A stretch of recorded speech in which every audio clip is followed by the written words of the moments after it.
I was born into a Muslim family. My parents were leaders in the mosque, and I met these two Christians at my grad school. We just realized, okay, we definitely are both very strong in our faiths, but we can't both be right. We can both be wrong. Like logically in my mind, it's like, okay, we can both be wrong about Jesus for sure, but we can't both be right. So we sort of resolved that we wanted to figure out what truth is. And secretly, I wanted to convert him massively. I totally wanted to convert him to Islam, because anytime I would debate anybody about, religion, I would always win. And so he gave me a Bible, I gave him a Quran, and we started to just sort of do our own research. And I would come with my bullet points and he would come with his. And truth be told, since I was an American Muslim being surrounded by non-Muslims, of course, I knew exactly what I believed, why, and had all the arguments. Even though I had felt that I had succeeded in showing him that Christianity was flawed and that Islam was true, I didn't have that satisfaction. I wanted some sort of proof for the first time in my life. And so I just continued to pray. And, I would fast and I would just cry out night and day to God, to Allah, the only God that I knew, to show people that he was the truth.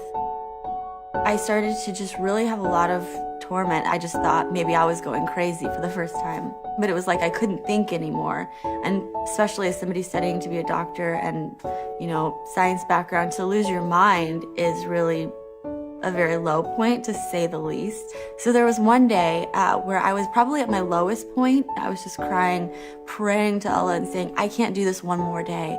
And that same day, I got a text message from my friend. He had been praying for me all along, and his church actually had been praying too down south. And his pastor actually had brought or had typed up bullet points from the book by Lee Strobel called The Case for Christ.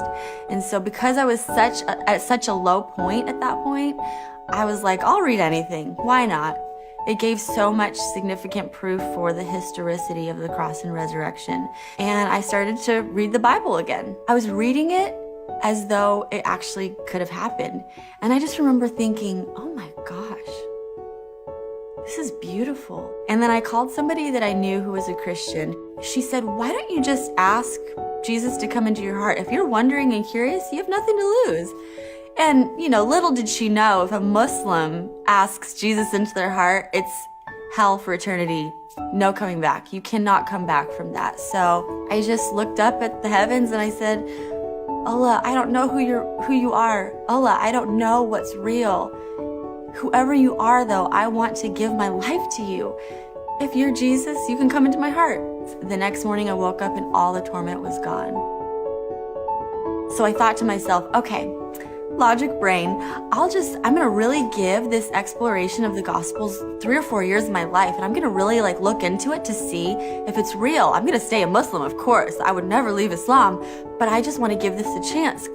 And so I just basically went to church that Sunday, and some signs had happened that week, all pointing to Jesus. And that Sunday morning, the pastor was preaching and people were raising their hands, and I just kind of sat through it.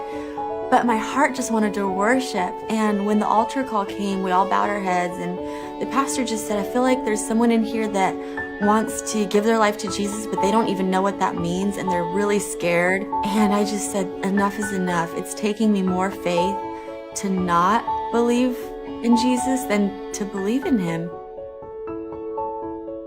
He's my first experience with love.